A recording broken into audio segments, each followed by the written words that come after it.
Welcome back to another episode of Train for Life Fitness Podcast, and welcome to the deep dive. Today we are tackling a topic that really, it unites us all. We're talking about the fundamental shifts that happen in our bodies as we age. Yeah, it's unavoidable. It is, and for anyone who is truly committed to lifelong health, really understanding these changes, that's your ultimate competitive advantage. That's the edge. It is. So we're diving deep into the sources you shared with us, research papers, health articles, professional guidance, to pull out that really specific, actionable knowledge you need to adapt. Right, to stay strong and, stay vibrant. Exactly. That's our whole mission, right? Turning what's inevitable about aging into intelligent adaptation. I like that. Intelligent adaptation. Well, the core premise we found in all the sources is that growing older is not a sentence to being less active or just accepting decline. No. It is, however, a critical turning point. It's where brute force effort just doesn't work anymore. Yeah. It has to be replaced by strategic planning. So it's about knowing what's actually happening under the hood. Exactly. If you know precisely how your body's machinery is changing, you can make these surgical adjustments to your lifestyle and maintain or maybe even improve your overall health. Okay, so let's unpack this. We've synthesized all the sources, and I think before we even talk about solutions, we have to clearly define the problem. Always. And we've identified 5 core physiological impacts of aging that mean you basically need a whole new strategy for training and for life. Let's start with the big one, then. The one that has the most immediate impact on just daily life. Muscle degradation. Muscle degradation. That would be muscle loss, or the technical term is sarcopenia. We hear about it all the time, but the sources give us a much clearer picture. It's not just a gradual loss of bulk, it's a preferential loss of specific muscle fibers, isn't it? That's the crucial nuance. You've hit it right there. We're primarily seeing atrophy in the type 2 or fast twitch muscle fibers. And those are the power fibers? Those are your power fibers. Yeah. They're responsible for power, for speed, for rapid response. The very things you need to, catch yourself when you trip. Or jump out in the way of something. Exactly. So losing these fibers means a significant reduction in your explosive strength and your reactive speed. So it's not just about lifting a heavy box, it's about stability and crisis response. Mm-hmm. The sources really highlight that this functional loss is why sarcopenia doesn't just make climbing stairs harder. Critically, it dramatically increases the risk and the severity of falls. Absolutely. Which is why we have to treat this muscle loss as a fundamental threat to your independence. Precisely. And that's linked very closely to another issue, which is structural restriction. So, getting stiffer. Getting stiffer. We see a noticeable decline in flexibility, an increase in joint stiffness. And this isn't just about feeling, less bendy in a yoga class. No, it's a physical reality. It is. It's caused by changes in your connective tissue. The collagen fibers, which give you elasticity, they start to form these permanent cross-links. And that stiffens up everything, your joint capsules, your tendons. Okay, so if we connect that stiffness with the loss of functional power, that loss of the type 2 fibers, you can see how mobility just takes a huge hit. A massive hit. The sources make it so clear. If you lose muscle mass and your connective tissues get less compliant, your range of motion just shrinks. And that creates a reinforcing loop, a bad one. A downward spiral. Yeah. The stiffness makes activity less enjoyable, so you become less active, which then speeds up the muscle loss, which reduces your mobility even more. And that's the spiral we have to break with proactive movement. Exactly.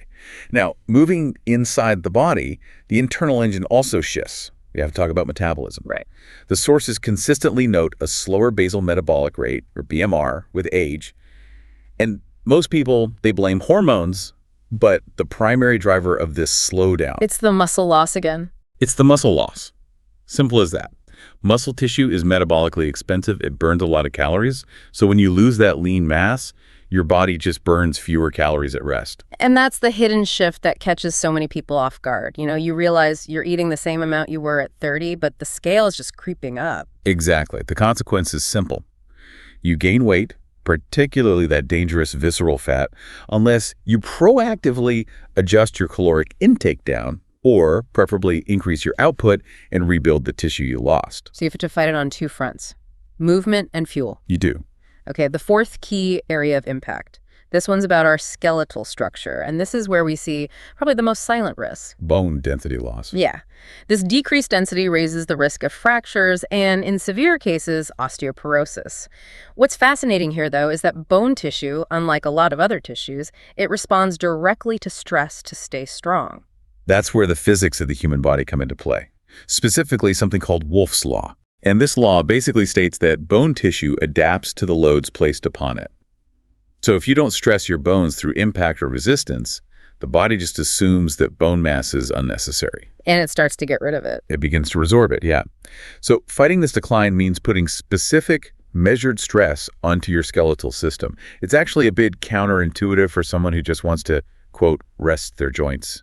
Okay, and finally, the last point, and this one is, I think, maybe the most frustrating reality for a committed older athlete. Longer recovery time. Extended recovery time.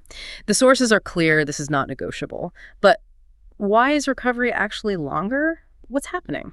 Physiologically, a couple of things are happening. First, the efficiency of mitochondrial repair in your muscle cells slows way down. And mitochondria are the powerhouses. They're the powerhouses that get damaged during intense training, so repairing them just takes longer. And second, the body's clearance rate of inflammatory markers like cortisol after a tough session is delayed. So you stay inflamed longer? You do. Where a 25-year-old might be fully recovered and ready for the next heavy session in, say, 24 hours, the sources suggest that adults over 50 often require a full 48 to 72 hours. Wow, 2 to 3 days. Between those high-intensity sessions, yeah. It's to prevent overtraining and injury. That patience, it becomes a non-negotiable part of the strategy. So, okay, we have functional muscle loss, structural stiffness, a slower metabolism, brittle bones, and slower repair mechanisms. It sounds like a lot. It does. But knowing these 5 points lets us perfectly tailor an effective strategic approach rather than just, throwing random workouts at the problem. We've defined the challenges. So now we transition directly into the solutions, the smart adjustments from all that source material that directly counteract these 5 effects. So we shift from just pure volume to strategic input. Okay, let's start with the primary countermeasure for sarcopenia. Strategic resistance and bone health. Strength training is always ranked as the most important intervention. But what does strength training really mean for this demographic? It has to be more targeted than just lift weights. Oh, absolutely. The sources all emphasize progressive overload. It's not enough just to maintain. You have to actively challenge the muscle to signal it to grow and hang on. So getting stronger over time. Getting stronger. And this means using resistance bands, free weights, machines, whatever, but aiming for an intensity where the last 2 or 3 reps of a set are genuinely difficult. You're hitting an RPE, or rate of perceived exertion, of maybe a 7 or 8. And the sources suggest 3 to 4 sessions a week.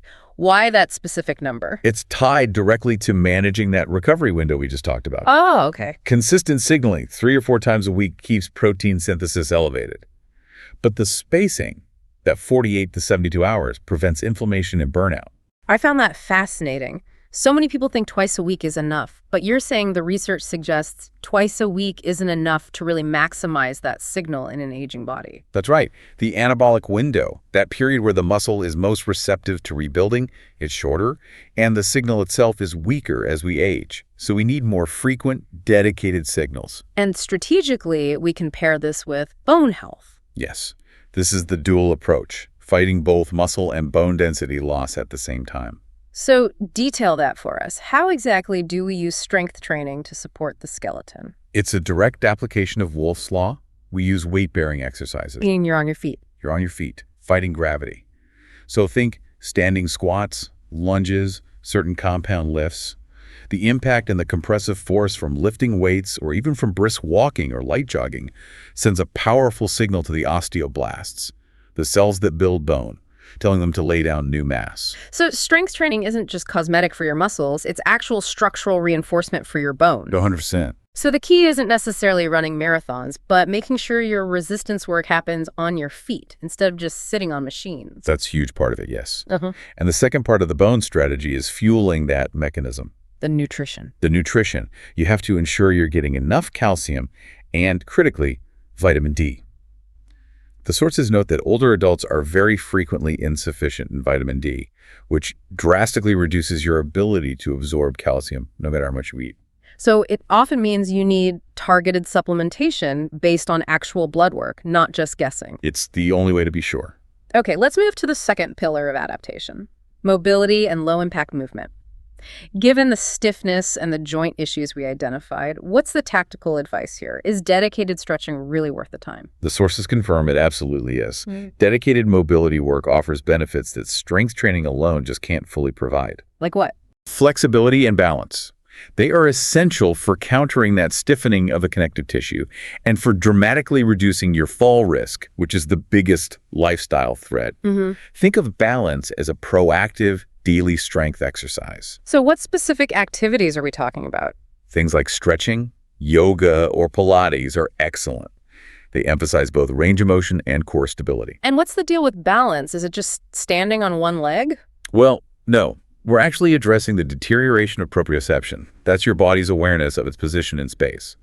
Yoga and Pilates, they specifically train those deep stabilizing muscles that prevent those small stumbles from becoming a catastrophic fall. And because those stiffer joints need a gentler touch for cardio, we have to choose our aerobic activities wisely. Yes, we're optimizing for consistency and joint longevity. And that means choosing moderate, low-impact exercise. To protect the cartilage. Right, you're trying to minimize that repetitive high-force impact. Right. So high-impact sports like running or certain intense classes might need to be swapped out for walking, swimming, or cycling. And you still get all the cardiovascular benefits, which fight that metabolic slowdown, but you protect the joint so you can keep doing it for years. That's the key. Sustainability. Okay, now let's talk about the essential lifestyle and planning that underpins all of this. We mentioned that critical 48 to 72-hour recovery window. How do you build that into a sustainable week? It forces you to have a really structured schedule. Rest days become non-negotiable. They have to be strategically placed between your intense sessions. Yeah, and they're not a sign of slacking off. Not at all. They are key to maximizing the gains from your training. The sources show that if you consistently interrupt that repair cycle by training too hard too often, you don't build muscle, you just accumulate damage and chronic inflammation. Which leads directly to plateaus and injury. Correctly. So a smart week might look like resistance training on, say, Monday, Wednesday, and Friday. And then Tuesday, Thursday, and the weekend are for low-impact activity and genuine rest. That's a classic, very effective structure. The lower frequency of the high-intensity work is balanced by the much higher quality of the recovery. And underpinning all of this is the fuel. We need to fight the slower metabolism and maximize muscle protein synthesis. What were the specific dietary recommendations? The sources were very specific about protein. For older adults, your protein requirements to maintain and rebuild muscle are actually higher than for younger adults. Higher. Interesting. Yes, you need what's called anabolic signaling. And that requires a higher intake of protein, especially targeting leucine, which is a key amino acid. So the recommendation moves beyond just eat lean protein to ensuring you get enough high-quality protein spread across all your meals. To maximize that muscle-building response. And what about hydration? That often gets overlooked. So crucial. Cell volume itself acts as a powerful anabolic signal. When your muscle cells are even slightly dehydrated, protein synthesis slows down dramatically. Plus, water is essential for lubricating your joints. So it's foundational for reversing both muscle loss and that metabolic sluggishness. And finally, the crucial step that ties this all together, something we have to advocate for based on the sources. That is the necessity of seeking professional advice, specifically from a fitness professional, a physical therapist, or a doctor who knows about aging physiology. Because everyone's situation is different. Totally different. You're coming into this with a different history, joint replacements, chronic conditions, medications. Generic advice can be dangerous. A professional ensures you get a safe, tailored plan that accounts for your unique needs. That personalization is the difference between thriving and risking injury. It is. You know, this whole deep dive, it has fundamentally shifted the perspective for me. Aging isn't a passive process anymore. It's an active, manageable, and highly strategic one. And if we circle back to the conclusion, the message is one of incredible empowerment. Aging doesn't mean you retire from fitness.